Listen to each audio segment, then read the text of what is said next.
سورة طه آية كما عن بيسواني فلا. أعوذ بالله من الشيطان الرجيم. بسم الله الرحمن الرحيم. وأمر أهلك بالصلاة واصطبر عليها لا نسألك رزقا نحن نرزقك والعاقبة للتقوى. بسم الله الرحمن الرحيم. والصلاة والسلام على نبينا محمد وعلى آله وأصحابه وسلم تسليما كثيرا. سبحانك لا علم لنا إلا ما علمتنا إنك أنت العليم الحكيم. أستغفر الله الذي لا إله إلا هو الحي القيوم وأتوب إليه. اللهم انفعنا بما علمتنا وعلمنا ما ينفعنا وزدنا علما. بيه ترتسويه هجريا باكلياني كمناني أني بيناني أني ناني شهر ذو القعدة من هجرة سانكالو تانيكلنا بسويني وسبرنا ميلاد النصارى وكجاتي بافولا أني مغني سبا سانكالو دورنا بسويني ومغني سبرنا أمبي داود أبو مسجد الرجاء وأمبو كونو. أعوذ بالله من الشيطان الرجيم. وأمر أهلك بالصلاة واستبر عليها إلى آخر الآية. نهاية فورا آية كوفي درسو تمنى درسو جورا آية منك ni ala ko cide ma kani nyata inya kanabo nafolo tigi ban munun be kafirula ani nafolo tigi ba munun be jiya dunkewula kana nyebo ufe kani nyata ufe o jiya dunkewu ni o kafirun nafolo tigi nunu ne nafolo induma puru kula jarabire kuru kula jarabi nafolo inkonode itigi ala ye garjage minke jiya kono minye doni mindiri mani limaniya wodi kausa kateme jiya nafolo tigu ni kafiru kan nafolo tigu kan nafolo imma wodi be tofana la garafana saramin bedima wala la garafana o sarayinde beto abedume o nema imbeto abedume jiya kafiru nafolo tigi bawu ani jiya dunke nafolo tigi bawu ulu kan nema inte to atellaba. Donc ni aya min kala nanka bi ala ko cide ma wa amuru ahlaka bisalati wastabir alaiha akoy ka demba ya nyamare ani saliye ika sabato o kafana ni aya la nyine munye anqijuhum min azabillah ika demba ya kisi kabo ala kala jaba ma ibi kisini jumaye bi iqami salati ni salli joliye ka salli nata chokola farda salliu anin nafilaw ikademba ya nyamrani nunu ye ikademba ya kisi jahannaba tasumama ni ukas farda sallu ni nafila salluke. Abdurrahman Sadiko akonni ala ya cide nyamariya ko demba ya kan nyamarani salli a farla mana nafila ma ewa mumbe obe munyira salli te nyaminko demba ya nyamariya uko farakala ika demba ya nyamariya salli chogo ukakala parce que salli inte saka saha minko akasuru ibe salli ndo ciden ko de sallu kamare tumuni usalli akwai salli de komi ayenye ni salli ratchogo mi ka fo salli fana in ka wuli ka kete woteo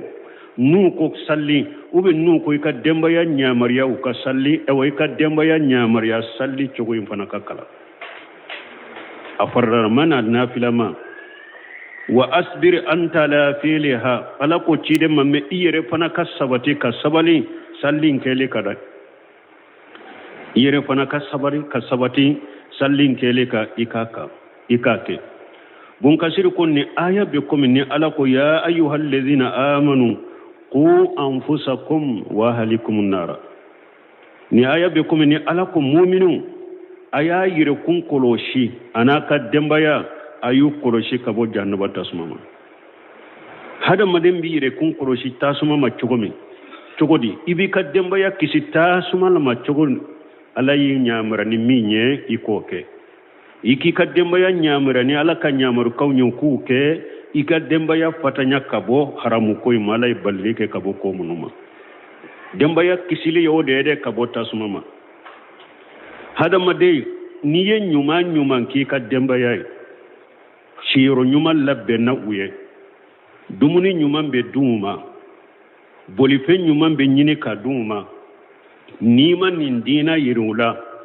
tauhidi anu ka sallike a cogo nyuma na ima dina yirula ala yu nyamarni minye imu nyamara noye ala yu fatanya kabo minna imu fatanya kabo uma yomali qiyama dobe duloy kanna qiyama kene kay ba fontike ala kana bilak akatade ama foyira aw najiya kono wala mbe dumuni nyuman dinka dembayama abe so nyuman kono abe mobili nyuman kono mbalmo nima dina yira la jamfansi tobo cidenyo wode fo akoma min abudi yastarihi Allah ra'iyatan yamutu yawma yamutu wa huwa qashil rayatihi illa harama Allah alayhi aljanna arwahu muslim cidon ko mo cidete ni alabe gennela kala fewndo di ema me dommi e sara isa do aya suru yika demba ya jamfa imu nyamara ni alaka nyamar kanye umu fatanya kabo alaka balili fewma ciden ko fori jannabe haramu ya ema arjanna donni be haramu ya ema mo sara ka suru yika demba ya jamfa lendi bolo iman nin dina nyuma nyiro la mu nyamra nayi umu fatanya kabo ko juguma arjanna doni be haramu ya ika ciden ka risabe ko kullukum ra'i wa kullukum mas'ulan ra'iyatihi wa rajulu ra'i fi ahli baytihi wa mas'ulan ra'iyatihi ciden ko be genna kala be ban nyinin kay ka genne ke femma ako dutigi iye genni kala de ka du kono ibe nyinin kay ka genne ke femma wani jayd ibn aslam an abihi anna umara ibn qattab anana jayd ibn aslam ban ka bo fama ko umar ibn qattab kana yabitu indahu ana wa yarfa ko ale ani yarfa kulu tumbe shi umaru nofe yarfa ye umaru aka jondo de aka barake donde do umaru ka barake dendo de yarfa ye jayd ibn aslam ko ale fa ko ale ni yarfa kulu tumbe shi dondo la kafara umaru ka wa kana lahu sa'atu min al-layl yusalli fiha ko wakati do tumbe umaru bolo sufela la be wuli kan nafila ke fa rubbama lam yaqum wakati do la fana ate wuli fa naqulu la yaqumu laylata kama kana yaqumu don do la fana te wuli fo lo ba fa don to la tumbe joli minke bi atoke ko dondo abe wa nafila ke dondo fana be ko ate wuli fo lo ba fo adellan nafila min nabi atake wa kana ja astai khaja qama ya anni akum ni umalu wulila aba ak ahlahu aba kademba ya wuli aba kademba ya kunu ni umar wulila na bin nafila salli de ke hari sufilala aba kademba ya kunu wa qala umar bafo wa amuru ahlaka bis salati wastabir alaiha abinni ayakala ni umar wulila sufilala na bin nafila ke aba kademba ya kunu aba fo abinni ayakala ko ala ko ika demba ya nyamra ni salliye ika sabari sallika parce que sebo kana umaru kana waqafa inda kitabillah parce que umaru dona naye alaka kitabu ye min fodoro alebe oke odi ato harin nafila sufela la na wulila abaka demba ya kunu kan ayakala وقوله لا نسألك رزقا نحن نرزقك ni ala ko aya in kono ko cide mai kadden bayan nyamara ni salli ika sabati sallika awa kunne ala tinyin ka garjagela awon bani mon an ka jamana kono jamana kaba kolendo jamana in kono foite lagos ni jamana kono ni sallute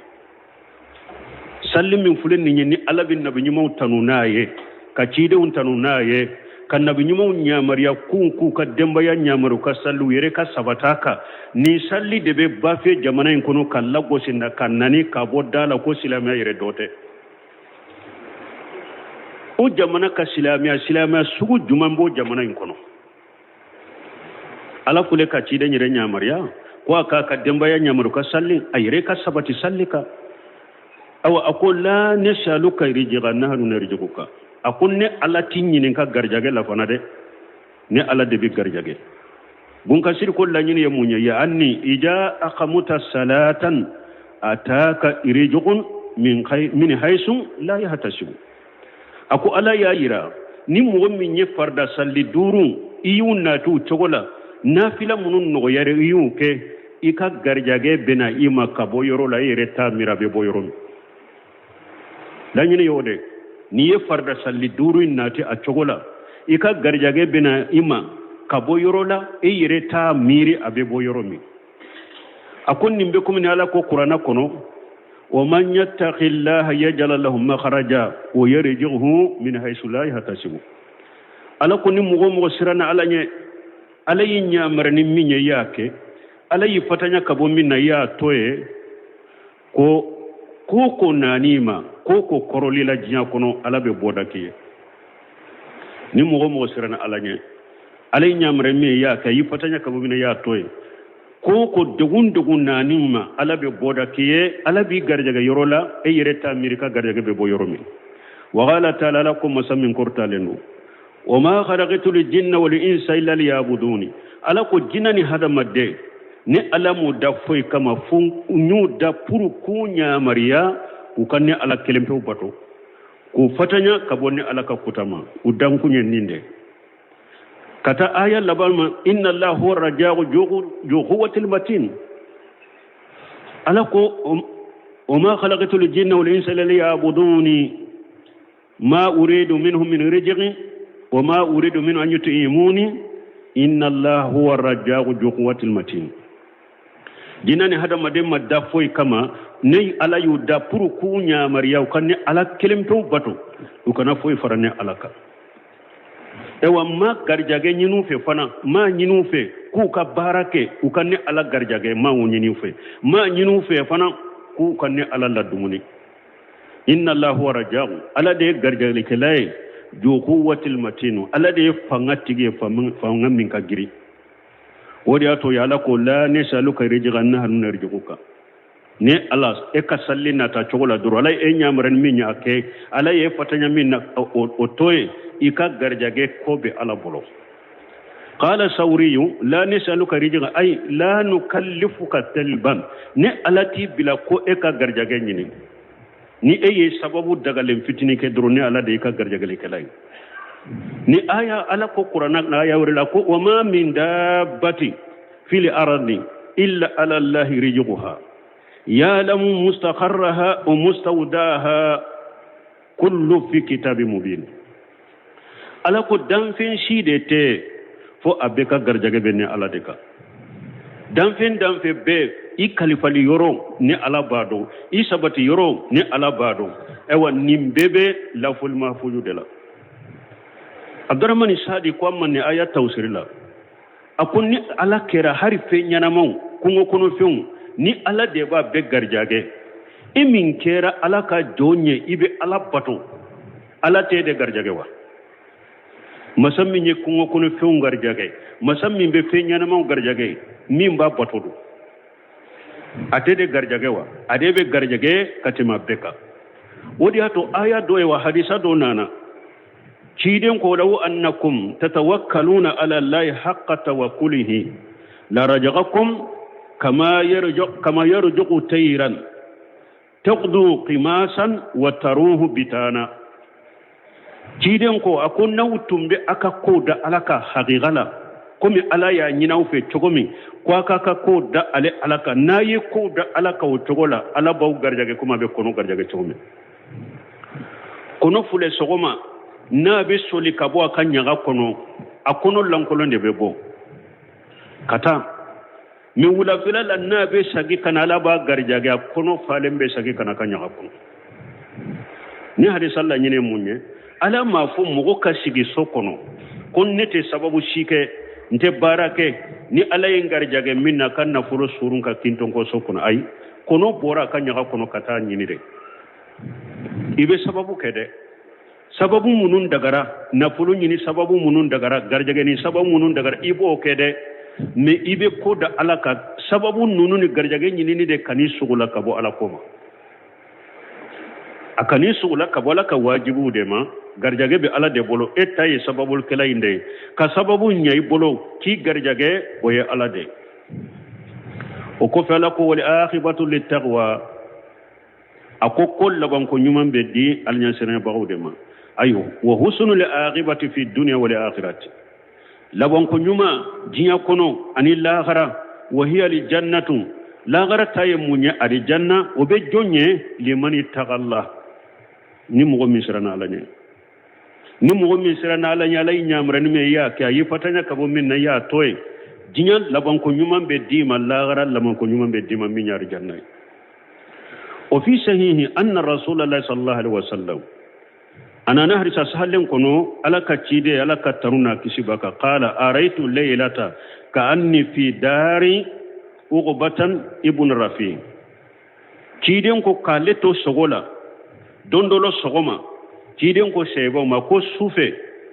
ne yinyer ne yaye sogola abe komimbe uqbata ibn rafi kar sokono wana utina bi rotabi min rotabi ibn tab unana ni tamaro kene ibn tab ye cede tabi denke ka tamaro kene nyugonaw unana ni oye kodi makinto sogola fa walitu jalika ciden ko ni sogo koro ne ya kede anna li aqibatan lana fi dunya wa rifi'ata ni o sogo koro kede ka fu an mu'minu an silamu kullaban ko nyuman be damma jiya kono korta be damma jiya kono wanna dinana qad taba ko an ka dina ko adiyara sisa ko lay sogo en koro keninde donc mbalmon ala kan nyamaru kaw an ku ke doro ala yi nyamar ni minye ake ala yi fatanya ka bo minna o toy yika sababu daga lewunke sababu nunun kanake jinya nyini kanake garjage nyini kani sugula ka bo ala ka wajibu ma garjage nyini kani ewa ke sababu kibila ala ka haramu kelima niyen nunun ko ikera nin chogola ka garjage kelay ala de abika garjage boyoro la kana dima e yereta mirabe boyoro mi ala ka linya siranya de ngoyanye وقالوا لولا يأتينا بآية من ربه أولم تأتهم بينة ما في الصحف الأولى يقول تعالى مخبرا عن الكفار في قولهم ألا بافوني مسامين كورتا لندو نابان كباريا كابو كافر ككما فوتاوما لولا كريموني كو هل نامبا فو هاري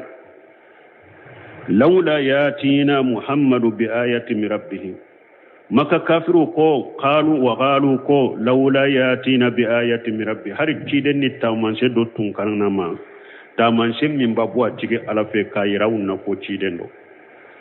كيدن التامنسي نانا ده me ulu kambe ulu yere ka ewa nyado nka tamanse ude ulu yere ka tamanse kiriyelew ukambe ulu de masino tamanse na chide mo ay bi alamati dallata la sidiqihi ko hari chide ni tagmanse tun kanuma mimbe ayiranna ka fo chide nya chinya tigide alako awla mutatihim bayyinatu alako yala della jele mana wuluma ba ma fi suhufil ula della jele mi abe sere yale ke mimbe kitabu folo wula abe sere ya ku sabati kitabu folo tinyamu mbe kitabu folo wula tamanse mbe ulu sabati kitabu mbu sabati galon munum be kitabu folo wula ewa kitabu min jigna ciden ka bo bange bun kasir kon ni nyemunye akoya anni alquran la nyine qur'ana ni ala ko wala muyatihim bayyinatu ma fi suhufil ula ko ala kambe bayyinatu ala kambe juma ma qur'ana alladhi anjalahu alayhi allah qur'ana mi ni ala ya jigi ciden ka wa huwa ummi la yuhsinu alkitabata kasoro cide altese sebeli la fana ciden tunte atese sebeli la wala mu yudarris ahla alkitab amma kitabe dunka ka kitabu kala fana wa qad jaa fihi akhbaru alawwalina aw kitabuna na cide ma kitabu min nyam go folo munun temena yubbe ka kibariya fo bima kana minhu fi salif ad-duhur mo folo munun temena jiya wakati munun temenu la ko munun temenu la kitabuna na di cide ma kitabu min bo be fo bima yuwafiqu ahli alayhi alkutub almutaqaddimatu aw min be qur'ana kono fana mo folo munun temena nu ka kibariya munun be qur'ana kono fana kitabu munun temena fana mumbu kono ni tinyado ani qur'ana tabe kelen fa inna alquran muhaymin alayha aw qur'ana de yesere kitabu tobe ka ni qur'ana yekwa fomi sabatu kwa tumbe tawreta kono qur'ana de sere tawreta ka qur'ana de sere injila ka kitabu jigna ka teme qur'ana de sere uka muhaymin alayha yusaddiqu shahiha kitabu munun temene ka fem munun seben insha halendo qur'ana be uluci yatiya ويبين قطع المكجوب فيها كتاب منون تمنا قطع منون قالوا منون تنبولا قرآن بوفنا بانجي وعليها وهذه الآية أو نينكا ني آية من فلن نمبكم من على سورة العنكبوت كنو وقالوا كافروا كو لولا أنزل عليه آية من ربه ko har tamanse do tun ka jigi ciden ka kabo tige alafe min ba yiranna ko cinya tige do qul mahmura fuye innamal ayatu indallah aw be tamanse sugu munu nyini ulube bo ala de fede wa innama ana naziru mubin ne bagabagali kala de ninka bagabagali bangeleno aw lam yakfihim ala ko yala mamman kan ka wasa anna anzalna alayka alkitaba yala mu wasawa ne alayya qur'ana jigika yutula alayhim qur'ana min nibake kakala uka inna fi jalika la rahmatan nin qur'ana nema benin qur'ana la wa jikra ani hakli jigi li qawmi yuqinuna mugoye mugomunu ni dankariya mugoye mugomunu ye mu'minu ye mana makka kafiru ye nyagele tamanche munu nyini uyereye ala ko tamanche nyini bagawte de ni tamanche nyini bagawde nin qur'ana wasara ni tamanche nyini bagawde do ciden ciya tigiyala qur'ana wasalaw wariyato fi sahihayn an rasulullah sallallahu alaihi wasallam ana bukhari ni muslimu kono kabo cide malaka taruna kisiba ka annahu qala ma min nabiy ciden kon nabi nyima site illa wa qad utiya min al ayat fo on nabi nyuma alaye tamanche do dama ma amana la mislihi al basaru tamanche minni hadama demi haklima ye kada ula wa inna ma kana alladhi utituhu wahayan awhahu Allah ilayya me alaye min dinnema alaye tamanche min dinnema ko oye wahawde ne alaya wahaw kanalema min yennin qur'anay faruju kiden ko ale ba jigi ani ako amani muwajjida tamandira ciden ma me mun alaye qur'ana fo ciden ka tamanche wula ye qur'ana de foya parce que ciden ka tamanche be ka belebele bay qur'ana de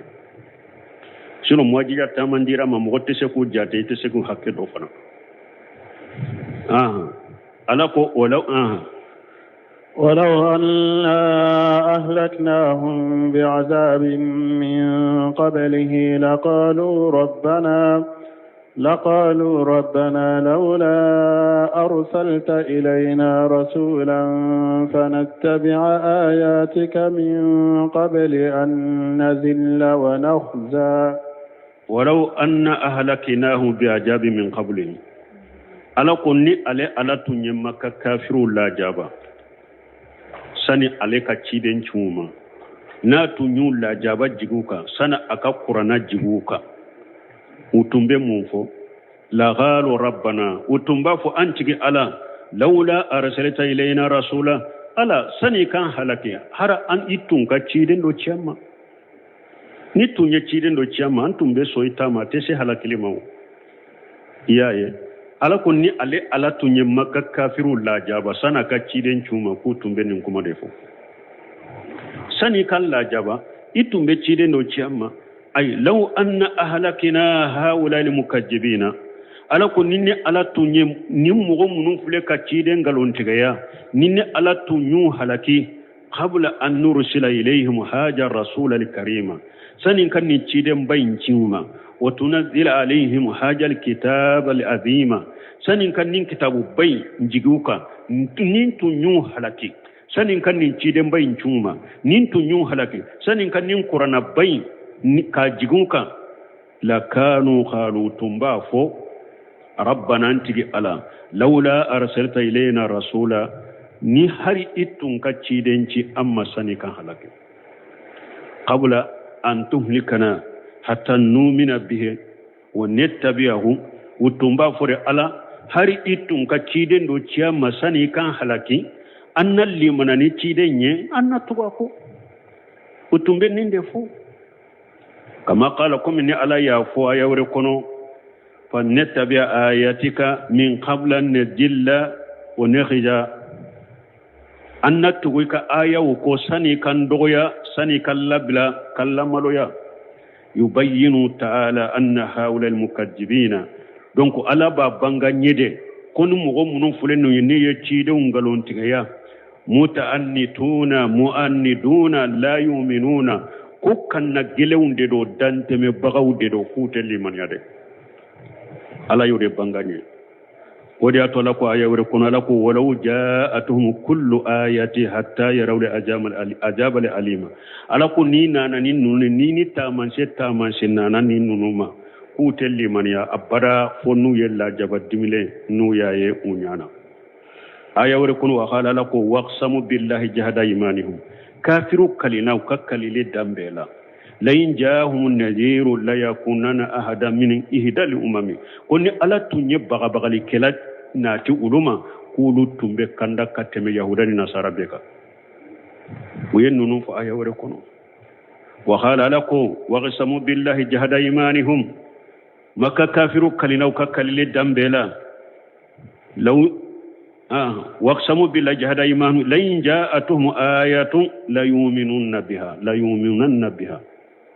لا يؤمنون بها كون نتامن شتنا نقولما كو والله كولو تمبدا على كلمنا ناي ينم بفو همتما من تامن سننا نوما وبنا ولود كيرا كافر وكاتشيدن غالون تيغيا قل كل متربص فتربصوا فستعلمون من أصحاب الصراط السوي ومن اهتدى قل أفويه يا محمد لمن كجبك وقال فك على كو تشيدما افو مغوي مغو منو ني غالون تيغيا مغو منو ني سوسو افويه واستمر على كفر ويناده اني مغو من دومرا كافريا نككن نجلياكا افويه كل متربص اي منا ومنكم ننا او امبeka sigan kam makononike nina au be ambe kashiga an kan makononike fatarabbasu ay fantajiru aw yem makononike fasatalamuna ni jakwa wajibi aw bina do man ashabu sirata sawi neni aw ni mugo min be siratilelenka ni nede do kube aw de do o bina do sirata sawi munye ay tariqul mustaqim aye makononike de ne fana be makononike ambe kam makononike nene aw min be siratilelenka o bena don o mani hitada ani nene aw ni mugo min kandara kata chinyama ani kunna diaya ni nere do ube aw de do abino do mani hitada kore munyo mani hitada ila li haqqi wa sabil ar-rusuli aw bena do jako aw bena do nene aw min kandara kata chinyama ani ewa kunna dia sira aw bena don wa haja ka qawli ta'ala nimbe kome alaka kuma ni alako wa sawfa yalamuna hina yarawna li ajaba alako wajibi kafiru bena don tuma min nu bella jabayen unyana mani adallu sabila uluni muhammaduna kam mo munun fililendo sirala ni ulu kafiru de do ube ni cide naka jama de do ube no do wa khala lako ayawre kono sayalamuna qada man likajabul ashru sini yomali khama do kafiru benado ni mo mi nyegalon tigelaye ube ni mo mi nyedanteme bagay ni ulu de do ube ni cide de do ibe no do wodi atonni aya kono ya ala ko fasatalamuna man ashabu sirati sawi wa man hitada ayem makono ni kambe makono ke me aw bena do wajibi nene aw mimbe sirat tilelenka ni nede do ube ne aw de do aw beno do nene aw min kandalendo kata cinya sirama anni kunna dia sira ni nede do ube aw de do abino do anka shigan kam makono ke do suratul anbiya بسم الله الرحمن الرحيم اقترب للناس حسابهم وهم في غفلة معرضون توسير سورة الأنبياء نية سورة الأنبياء كالتوسيرية وهي مكية ni sura injigina kachiden to makka sigidero ya sura mahijrake anan abdullah ibn mas'ud bolo qala banu israila ako banu israila wa suratul jumaa suratul isra wal kahf ani suratul kahf wa maryam ani suratul maryam wa taha ani suratul taha wal anbiya ani suratul anbiya hunna min al itaq kunnu nunye aywa sura ude sura fulo munun jigira kunnu nunye ode sura fulo munun jigira nu durusila mugo bolo kuye ulude jamu itaq wa huwa al qadim itaq yemunye ko sora munun jigira ka koro konni sora ube ulude la wa hunna mina tiladi ko ulude sora yufana ko sora munun ni fasamantia bula ko sobe bismillahir rahmanir rahim ambe ni sora kalanda minani ala to ko nyumambe kademe nyini ni ala to ko nyumambe minye nemal la bolen tigiye ani nemal la se bagade alay kataka jomuminu ma yomal kamado bo lafule ja allah ala togode do arrahman ala togode do ala kam mankutu de do arrahim ala togode do ala kam mankutu do iqtaraba linnas hisabuhum aw ala haja tanbihum min allah azza wa jalla ala iqtirabi saati wa dunuwiha ni nya hakli jigide kabo ala fe ni ala bayira hadama dawma ko min nya qiyamay jiya wulili ko surunyana de wa anna an-nasa fi qaflati anha ko hadama dawm fananyana lemba ko ay la ya'lamuna laha wa la yasta'iduna min ajliha hadama dawm take ka baraka la garaye utake ki labbe la garaye jinya wuli surunyana ko la gara surunyana de bo doni ko ko nin tawsiri togo fula bala don ko iqtarabati saat ko ala kambe ciden kam manton ko lude manton labawnye ulude ni jinya wuli kasuru kateme manton temenoka ko jinya wuli qiyama joli kasuru ciden kam manton de la kateme manton toka parce que ulude no manton labawnye jinya be wuli ulude ka ciden kam manton a tawsiri fulanna qiyama joli kata mugo kelenkelema hada maden kelenkelebe nu ko jiabe wuli jinya wuli kana janya enye korokoy parce que ni eye jinya wuli gorobali inde laje jinya wuli be janya enye koron e ka jinya wuli jate mina eyere ka si hakedro ni mugo sare ka jinya wuli law parce que eni ka qiyama ko ye nyogonda mina odi ato dondola mogo do nana cide ma ko jiya be wuli wakati juma cide ko aw bay ka koro jonye uko ambe dogoni yennende wa ko ni saya ya ta koro ya dela abe dogoni ye minyere ni saya bina shoma dongodo ya sura be ka qiyama jora hada mare nu ko jiya wuli kana jiya wuli gorobali la jew e yere ka si hakke jiya wuli la jedro ni e ko ni sara dore ka jiya wuli law jiya wulile surunyana hadama dawma mi hadama daw nyina dem be la gara ko de wada to Allah ko iqtaraba lin nasi hisabuhum wa hum fi qaflatin mu'riduna ako hadama daw ka korosili u ka jiawuli u ka qiyama joli asurunyalu made me ulu fana be jiya kono i nyina nan nin qiyama ko uyu ko da mai take ka barake ku labdai Abdurrahman Sadiko fo ako mugo kelen munu ni Allah hinanula ko lu sugantiya ka bo jiya jama tola nulu kera hakili mawye nu ye barake la garaye ku labbe sayaye ku labbe la garanye wakati be yo mugo hakili ma kelen unte jiya wuli surunya lembe hada madon me benyina lendo unyina lendo jiya ko de ubenin jiya ko unyina na la gara ko nimbe ko ni ala ko ayawre kono ata amurullahi fala tastajiluhu ala ko ala kan nyamaru kan ni jiya wulilew onana kabaw akana korotama wa qala ala ko iqtarabati saatu wa ansaqqa alqamaru ala ko jiya wuli asurunyana de kalo chira wa inyarahu ayatan yuridu ni kafiru yatamase ubu kodoma ubu ba uma malmo nin kalo chili e munye do semi rahimahullah nin kalo chili la tuma mu ya fo na be e wad demisenu sababu bila sira ako sisa ko demisenu ko abe kuma info wakati me kunya silembe dina makosobe na ko demisenu hatagilembe nunjuru mina baga nyumana mimbu dirije ako mu demiseni chaman de nyesilembe dina masisa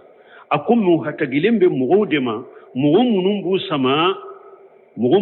sama bil qur'an wa sunna ala man haji sarafu sare ko demsenu makko bode la sisade nunjuru sama baga nyuma doni ba bolo hikima ba bolo kodon ba bolo abe qur'ana de fo demsenu abe sunna de fu ya bu bila man haji sarafu salihuka ako demsenu makko de bela odela ninjian labana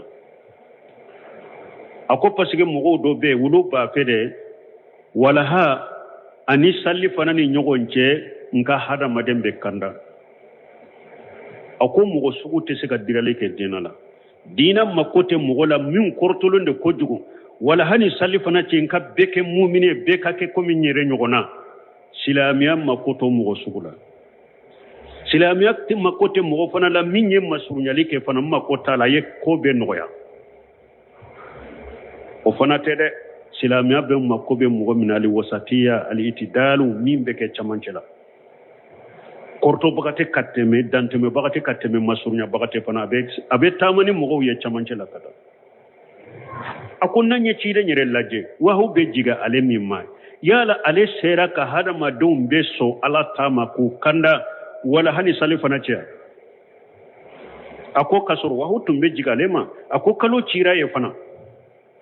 maka kafiru ko kulu telli mana nayi fondin kalo min fule samfe do foy kan ninde ci fula yankai ci de ni ala delala ka kalo njige ka ci fula mona tabe mali mare santani saba ayake makka aqida dilale ndorondera tauhidi ni aqida dusukum bese ka dilo ala la choko mi santani saba kasagi ka hijra ke katam madina ka kontinaka mugo mako be odela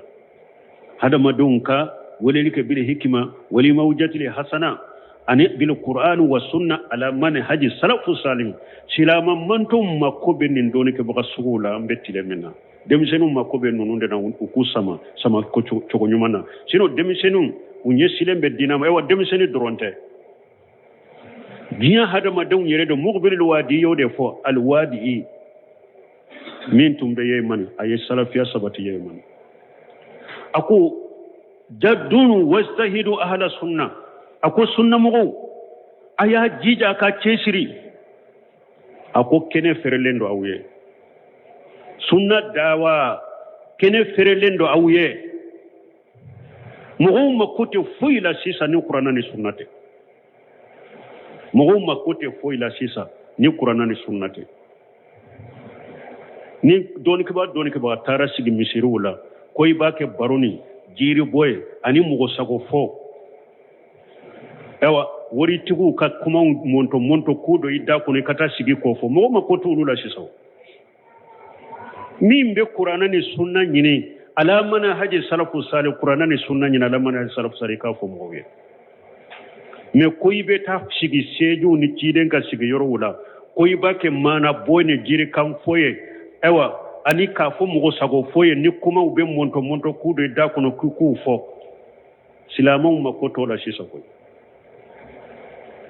sunna mo kene ferelembe aw ya ye qur'ana ni sunna fo mo ya ala mana haji salafu salih mu hakli hakili nyuman tugu makote foyi la sisa ni qur'ana ni sunnate nayi qur'ana ni sunna fala man hari sarfsa akana korto bane akana korto cide nyire mashika mugo kanda wala hani salifa nace wa hubbi jigale mimma janko meta doni bane ikafu cide nyire he kalu yere tira ka kalu ci mugo wuye fembo bo mu sonnawa ni fana kera ko ba ke kita min fo ko be ma suwa mo kani décourager wa hutum be jigi minka ala ba deme kaba ko bena taman so ba bolo be ma so tama mo chama yere ma so yere tama janko eta al ulama warasatul anbiya ita foy ikatani hakilini doni abedo mo hakili law donc ما يأتيهم من ذكر من ربهم محدث إلا استمعوه وهم يلعبون ما يأتيهم من ذكر ألاكو حكلي جيجي سيمانا مكا كافروما حكلي جيجي سيمانا أما من ربهم حكلي جيجي من بيبو أتيجي على في مهدسي نؤوي حكلي جيجي قرأي ay jadidun injaluhu hakili jigi simana makan kauma min ewa hakili jigi kura jigi nenya hakili jigi kura ni ala ya jigi makan kafiruka o simanuma illa istamauhu wa hum yalabuna fubo lamede ube ulameni tilonkede uta lameni sobede uba lameni tilonkede kama qala ibn abbas كم ابن عباس يافو تشومي اكو ما لكم تشالون اهل الكتاب اما بايديهم وغير حرفوه وبدلوه ابن عباس كو دوندو لامغوما اكو منا او بكتاب دونكو نين كام من جيغنا كو كتابو كو نابو نين كالا منا وكا كتابو يوفله كو يرما وجادوا فيه ونقص منه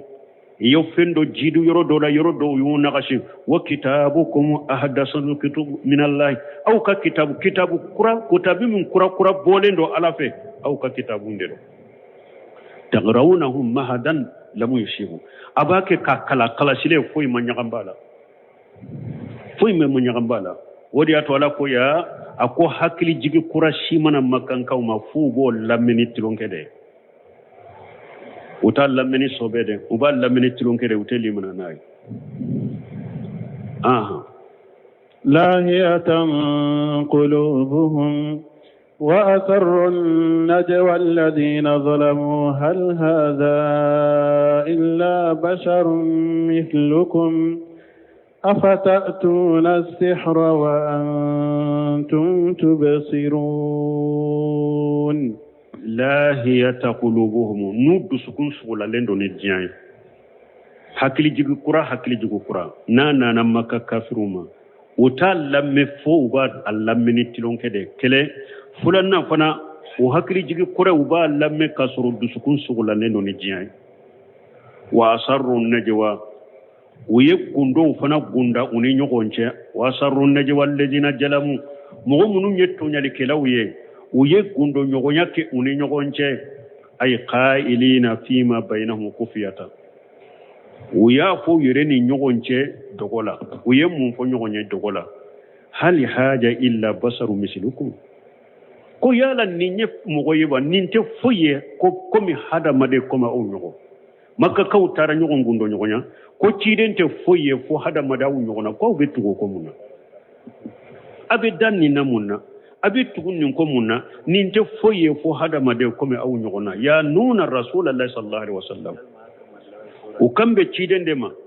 وباكت اوا اني تشيدنيا دي جانيا كان النبي نيما يا جانيا لانه بصر مثلهم كو باسكو كو هذا ما دندو دو كو مولو نيونا نيمبك النبي نيما يتشوغي ابيك تشيدنيا تشوغي كان تو اني هذا ما دين تشوغي عليه هذا ما دين تشوغي كلنا فكيف اقتص فكيف اقتص بالوحي دونهم تشوغي وبا عليه كريا كا وهاوتشي عليه مكان تو hada madendo kuma an yugona alal bale kere la chugudi ka wahu jigale ka kan toto oda to ko afata tuna sihira uko nyugoma safi au bena dabali dema wa antum tubusiruna au yere nyabe minna dabali au bena odemi mbalma galombe nimbwa ni galon tigira ka da chidon na yoromi ni galon tigira e fanala da wala kan ki tora akan ki tora dawa kila nyuma biala mana haji salafu sali galom mimbe daila ewa misiru kono bi kiun kono dugu kono jamana kono ate ku kamiola no kan ki tora ni ya soribe qur'ana kala ka famu e yire baki ka qur'ana kala ka famu idara la galom munum be da ela dawa in kama aman ki toro bal wahb ibn mun bahi ko akuni mugo ni alayi la jarabi kabalaw la shima nindina kono akuni sonjay kala tanu ka fo nyen nabi nyum ka titrinu ka daraja soro akomen mugo malla jarabi kabalaw soro nindina ko fe balaw take ki soro ako sirade ako ko kono do bi kam minten nabi nyum ka ta chogoy ibalawunta ifitinanta akoy jore ka sirade hari ni janga kata koni te nabi nyuma ka jogo koni dotika namu nyuma ko Allah hala koni dotika ni mo min la jarabe balaw yusro de be ni sonja yen nabi nyuma ka titrinu ka daraja do soro imaya uko chidema uko nyogo ma au bena dabali dema au nyire nya bala dabali do ay afatatabiunahu yala au betukunindo ko fatakununa kaman yati shihra nabe ko komi mo min bena dabali kalama ninte dabali kalade ni au turan nin ko be komi na tara dabali kelaw fe maka kafiru yen ninde fo nyogo ci den ka kibar yala ni au na tugura ci den ko aka misaliya be komi mu'min na dabali kela segere wa huwa ya'lamu annahu shiru i ayre bado fana ko dabali do ami sala be komi ode nan ko ni tugura ci den ko abe komi ni mu'min tara dabali fe itara dabali la e yere bado ko dabali do fana qala ta'ala mujiba lahum هم على حكومة أيود جابي ويقالوا من تجي أما افتروه واقتلقوه من الكذب ويمين تجي كنا ويقالوا من تجي كنا كوفوا لنا نجابي بل ما بما قالوا بلا نابدا توحيد دعوة كلاكا بما قالوا بلا من كتيجي كدام وكا مغمم بافايا لا كلام بروباتو أكنا فوي فرالكا أيتو كتشيدم كنا بدادو دينالا dima galon bila na betige ka dawka ko kurate de قال ربي يعلم القول في السماء والأرض وهو السميع العليم ويقالوا من تقال يجاب منا قال ربي على قو تشيد مافوية نتيجي على يعلم القول في السماء والأرض كما بيفو سانك باولون فلا لا بعد كما بيفو دغو كولو لا بعد ni aw yemmin fo na yasuru cinyade do ala bado na yasuru galonde do ala bado sarabe ala bolo wallahi nin qur'ana ye wasake dusu suma fe wallahi ni ye nin qur'ana karay dusu be suma bi tadabbur ni ye nin qur'ana kala ni famu ni tagasile dusu suma complet de ba kono ni corona filina idusu kasira corona tay ka shiga kunna doro ni be ke ibe se hijibu kelena dusu kasi mimbila hammi mimbila kammi bila ta yorodo bi tadabbur ni ya kala ni famu disu suma de bala galon bedda al ulama warasatul anbiya galon bedda ula munum be galon tige kada ula ewa Allah ya maka kafiru jabi munna anyogona jabi nyesilemba ufana made kuma be fo sanfela la kuma be fo dugu koloka ala ba be do أي الذي يعلم ذلك لا يغفى عليه خافيته على دي مسينا بو دوغو فنسيتي دوغو على لا وهو الذي أنزل هذا القرآن على دي نين قرآن جيجي المستمل على خبر الأولين والآخرين على دي نين قرآن جيجي قرآن من مغفل منون تمنا أني مغفل منون بنا أبي كباريا بي قرآن كنو فلون اللبا أبي بي قرآن كنو ورياتو خال ربي على كوتشيد مفو ينتجي على يعلم القول في السماء والأرض ni kuma fora sanfela la ala bado ni kuma fora dugukolo de kala bado ni tinyate dogo fensite dogo alala wa huwa shamiul alim ala de meni masala be kuma fota be me abe ala be la hala be do abe be kala hala be yoro me ala be do wallahi mbalimon nin qur'ana wasara ni nyam wasa koy wallahi galo be da aw nanni nin dina de anyan kunda be koroka koto ala boro an kumba be koroka koto ala bolo kuma be fo santa ala ba abedo kuma be fo dum ala ba bedo ala be kuma fota be me ala nya be bela abedo ninni mamugo min wasa fen juma bin wasa afa ha suratul mursalati laba fabi ayi hadith ba'dahu yu'minuna ni mogo min madanin qur'ana la aki wasa qur'ana ko fe be da jumanna ni qur'ana ma mogo min masa alla kani wasa dusu suma fende ni nye ka kuraji dawma ka usabati me min fa we don be ni ndawa min fule ni sunna fo chogo nyuma tauhidi fo chogo nyuma ka bidiya kele nguma to foi kama ni mogo ka profolite galo munum be dawla cinya foli tora galo munum be dawla sirna ukoro iye titiri de soro iye daraja korda de soro iye baraji de soro ni yita ke ni dusukun kala sey wa ala yi dusu suma mogo munum bakke ka galonda ila ala yu jabi ye kaba innaka fa inaka almustahidina qur'ana falendola akum muhammad mogo munum bakke ka tilin ko kilen ka yele bonda kila ka moke bo kila ni ala yi wasaula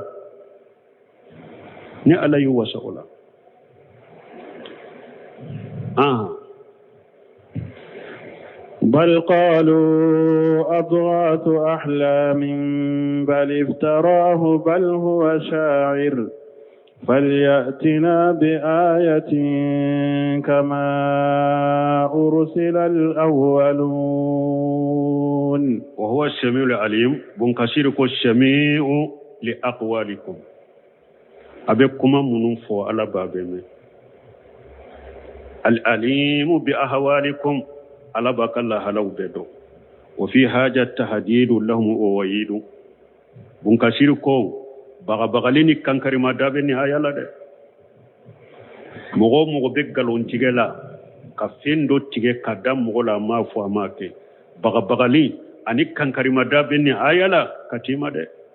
علي كان كري دايا كوي علي بغ ده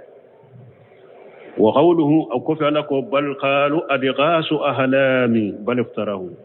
حربي كافر ككمامه كتا قران فنما بل قالوا ala ko abdula maka kafiru ko adi khaso ahlam ko qur'ana ye sogo nyagambilende ko qur'ana be komi sigo ko sufelala ni sogora sogola sogo min nyagambilendo ta fanni na fantala de ko qur'ana yo ode bal iftarahu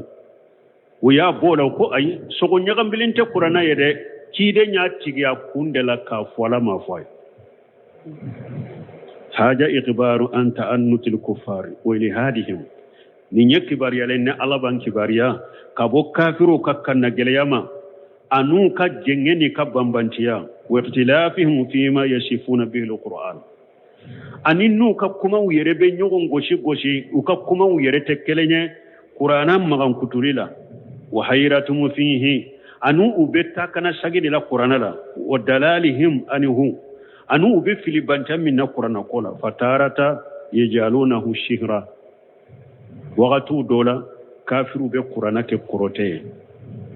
watarata yajalunahu shi'ra waqatu dola ube qur'ana ke koddon kilide do watarata yajalunahu adqasa halami waqatu dola وبافو قرآن شغل نغم بلين وتارة وغتو دولة يجعلونه مفترى وبقرآن كي قوات تغرى كندلا وچيدن يتغى كندلا كافو كما قال تعالى انظروا كما لا يريافو مسامين كورتالين أكوي كاللاجة درو كيف ضربوا لك لأمثالا ala ko tire kan lajje nunu nyem misali ya chama min fo ila fadallu ufilila falaysa tiuna sabila nunu te se ka kanda sira suru te se ka sira suru be kanda ni minya to go dugu chama ni mankutu chama de fora qur'ana da kafiru bolo to go dugu chama do mankutu chama de fora tire nyerela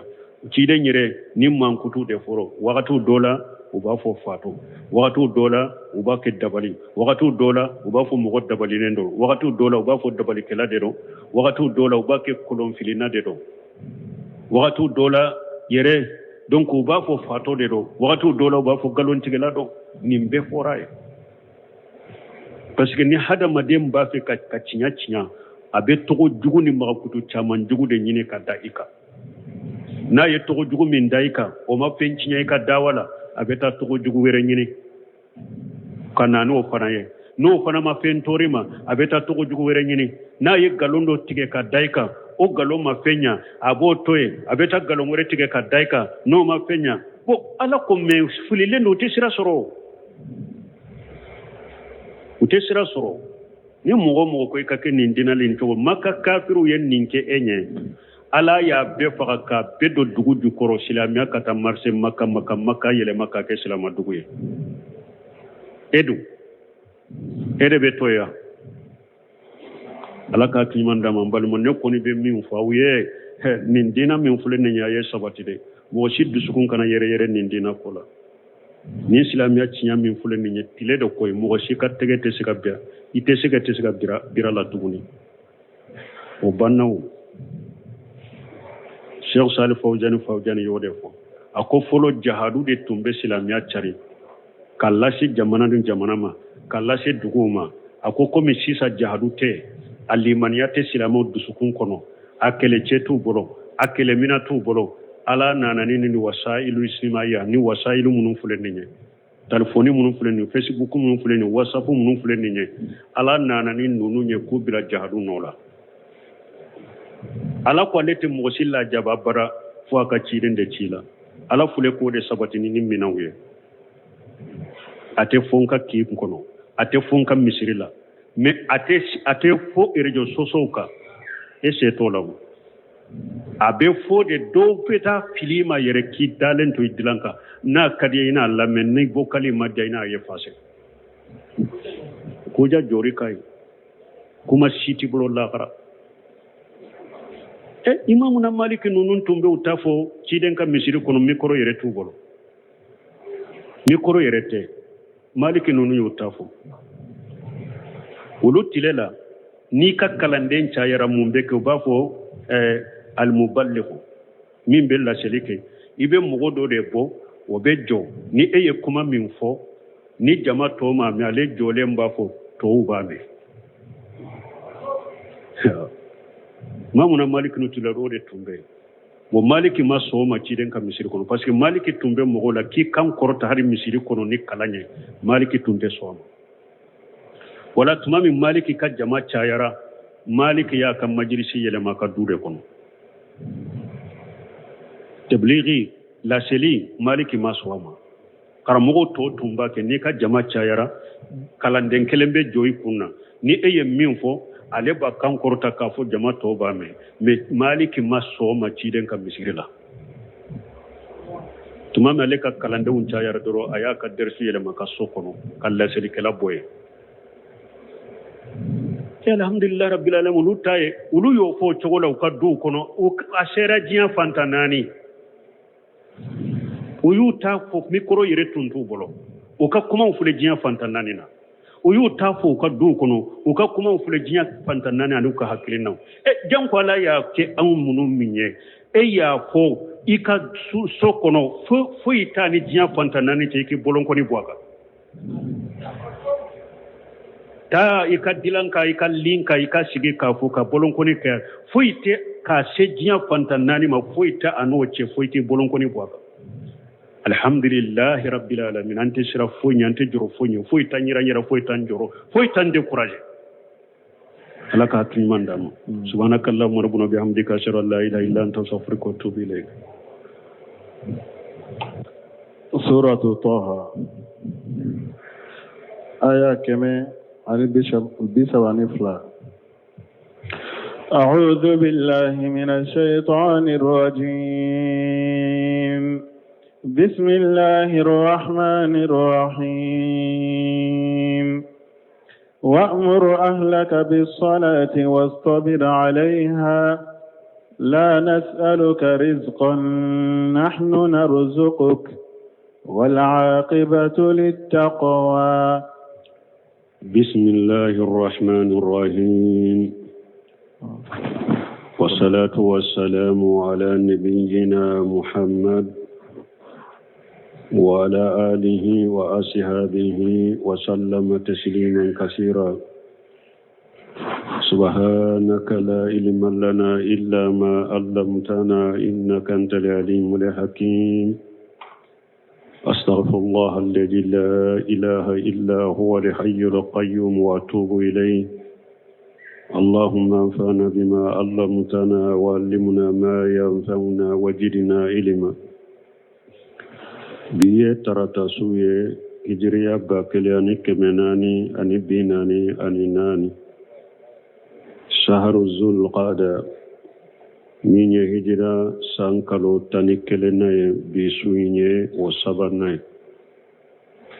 miladi nasaraw ka jate 2023 san kalo 5 na bi su ye o 23nan ye an bɛ dawudabugu masjid rajago an b'o kɔnɔ a'udhu billahi minash shaitanir rajim وأمر أهلك بالصلاة واستبر عليها إلى آخر الآية نهاية فورا آية كوفي